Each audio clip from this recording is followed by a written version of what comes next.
Now, I've played most of the Assassin's Creed games, and I've come to love many aspects from many of those games. I also have a few critiques too, but this video is about my favorite installment of all of them. Naturally, for me, it's Odyssey. I've put in over 900 hours through three separate playthroughs of the core game and its DLCs: Legacy of the Hidden Blade and Fate of Atlantis. There are 10 areas I want to touch on to explain and demonstrate my strong feelings about this almost 7-year-old game now. Let me get right into it. Number one, decide whether to play as Cassandra or Alexios. Well, in my three playthroughs, I always chose Cassandra because, well, I like the voice actor who does Cassandra's. She's very good. And Cassandra's character is really pleasant, and it's fun to just play her. Alexios's voice, the voice actor is good, but I don't know. I don't want to play hundreds of hours listening to that deep male voice all the time. It was just it's just a, I preferred it that way, so I chose Cassandra. It was just more easygoing, more pleasant. I just enjoyed her character being her rather than Alexios. But it's the same gameplay, the same effect. I'm sure being Alexios is fine as well. It's just preference. Number two, huge variety of gameplay choices. Now, Odyssey's great for this. You can play as an assassin, a warrior, or a hunter. In fact, there's skill trees set up for those three, and you can pretty much power up each skill tree based on your preference of how you want to play. I mostly like being sort of the hunter type. It's kind of the old ranger style. I use my bow a lot, and I really like the Agamemnon armor set, which gives you a lot more fire capability. So I build up a lot of elemental. Um, I build up a lot of firepower uh, because when my arrows shoot, they shoot with a bunch of flame. So they deal a lot of damage as well. So I like playing that way mostly. However, I also like being a warrior. So I always make sure, my melee weapons are top notch, upgraded to the highest at all times. And so I have the option. I can just seamlessly go from a hunter into the warrior without any problems. The assassin mode is pretty awesome too. You can actually, if you prefer the assassin style, you can go into forts and installations, and you can accomplish the objectives just strictly by being an assassin and through stealth. You don't have to be a warrior or a hunter in your approach. And that was an early knock that Odyssey got, as well as Origins and later Valhalla. Those three games that they were open world and they were interesting and a lot of visuals and great graphics and stories and quests. But where was the stealth? Where was the parkour? Odyssey is designed to be played as a hunter or a warrior, but also as an assassin. So you can definitely use stealth throughout the entire game and apply it constantly. The only exceptions would be when you have boss fights or if you're in the arena and you're doing battle, um, one-on-one battling, or you're doing like the battle challenges, then of course you can't use stealth for that. But yes, it's been misrepresented by many people saying that all the stealth and the assassin part of Assassin's Creed has been taken out of the Odyssey game, and that's just simply false. It's not. Number three, varied challenges. There are boss fights. You can come across forts, encampments, outposts. There are battle challenges. There's stealth missions. Uh, you fight bands of Athenians, Spartans, Cult of Cosmos guards, the tough followers of Ares, the fanatics, the huntresses, the daughters of Artemis, pirates, thugs, bandits, mercenaries. There's just a large variety of you know nemesis that you can face that you do face in this game, and they're all really interesting. They all have their own style of fighting. They all have their own attributes that you have to deal with, and it just it's constant excitement, and it's fun. So that's something that this game delivers big time in is giving you foes that are tough and smart and move well and utilize specific combinations, and you got to react to that.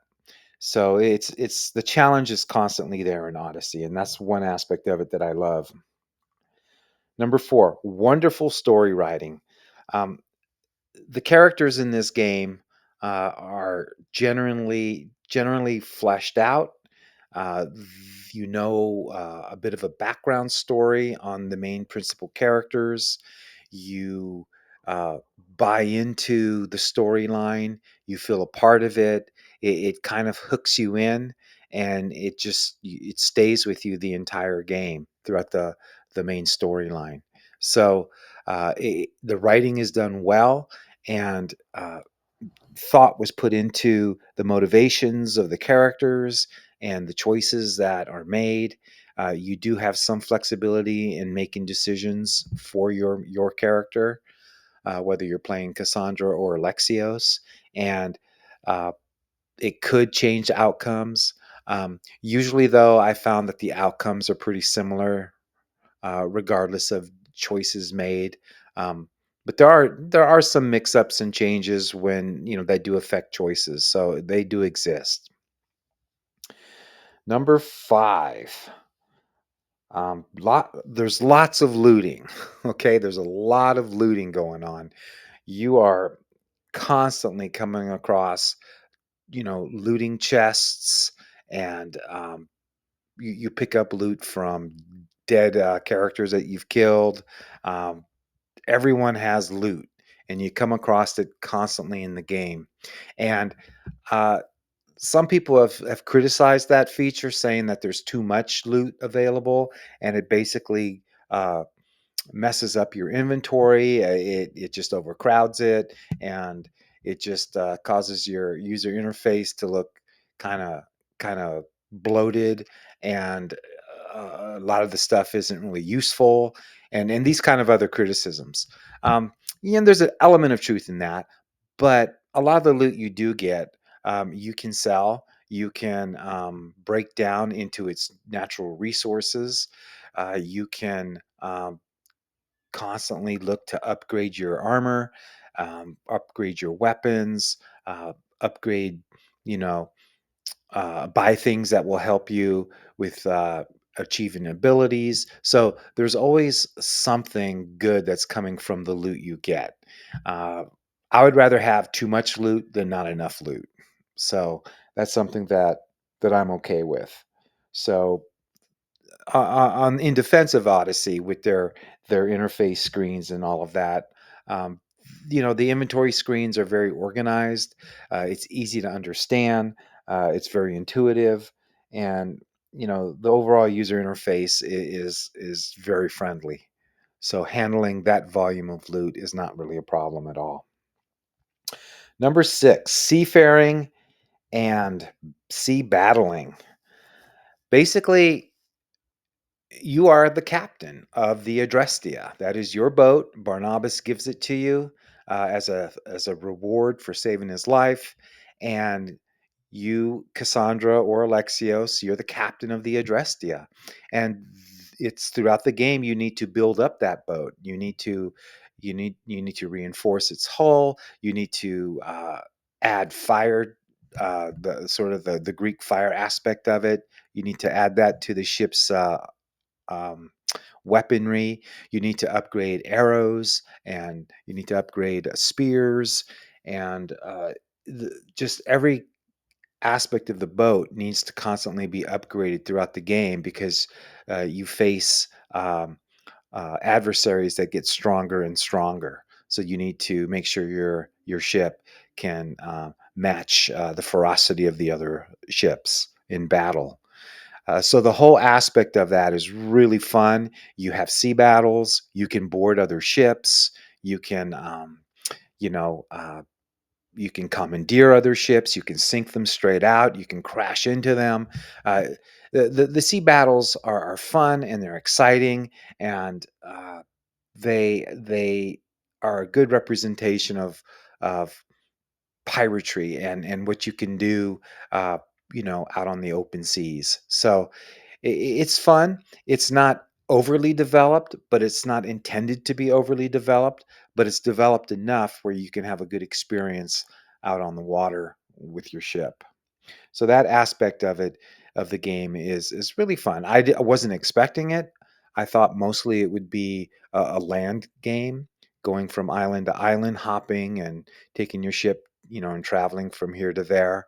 And you do that, but the whole aspect of battling at sea, that was a nice surprise that I enjoyed. Number 7, the music. The music in Odyssey is fantastic. It's top rate. The main theme is wonderful. The supporting themes are very exciting and action packed and adventurous in tone. The melodies are good. It's very authentic to how people thought music was in the 400 BC area or time frame. So they try to be as true to that sound as possible. And of course they add modern, rhythms and stuff to make it more upbeat, but it really pays off well. The music is outstanding. I really enjoy the fact that every group you fight, whether it's the Spartans, the Athenians, the cult of Cosmos, the the daughters of Artemis, or the followers of Ares, and other groups, almost all of them have their own theme music. And this theme music is really interesting, fun to listen to.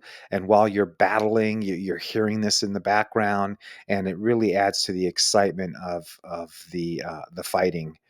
And so when you hear particular music, you know who you're fighting. And that's something that I look forward to. Number 8, outside story contributors. Odyssey makes it possible for fans of the game, players, to actually create some quests. And those quests are placed in the Odyssey world, and you can actually run those quests and participate. Usually, the storylines are like a battle royale kind of setup or last man standing kind of situation. They're little small sub games within the game itself. So it acts, like I said, as a quest, and it's fun. I've played a few of them, and they're short and fun, exciting usually, and it's a nice little break from the main game. If you want to take 10 minutes or so and just do something, brainless but fun, and then after that, go back to the game. So it's nice that Odyssey provides that. Number 9, somewhat accurate historical tie-ins, events, and people. Odyssey takes great pains to bring in famous characters, famous figures from ancient history, and during the time period of 400, 420, 440 BC. And these figures are all over the game. And what's nice about them is they're introduced, and then they're all brought into various quests where you can um, experience their personalities while you're out questing. And some of these characters, we have Sophocles, Alcibiades, Euripides, Aristophanes, the famous Socrates, Plato, Phaedo, Cleon, and, of course, Pericles. Another historical character that travels much of the game with Cassandra is Herodotus, the famous Greek um, historian of the time. And he gives her advice, he counsels her, he provides a lot of foundational background information throughout the adventure, and he acts as sort of a geographic and historical compass for Cassandra as she travels through all of her antics and adventures. And now we come to number 10, solid DLC add-ons. Legacy of the First Blade, Fate of Atlantis, which is in 3 parts. Episode 1's Elysium, Episode 2 Underworld, Episode 3 Atlantis. The DLC is really solid because it ties together the main theme of the whole AC story franchise. And also, you finally get to understand about the Isu and who they were and their influence on the main character, Cassandra or Alexios, and the impact that it's had throughout the other games as well. There's an Abstergo tie-in, of course. The Animus is ever present. So it's a very nice DLC, very comprehensive. So those are the 10 reasons why that I think Odyssey is the best AC game and the most entertaining to play. So I hope you liked the video. See you later.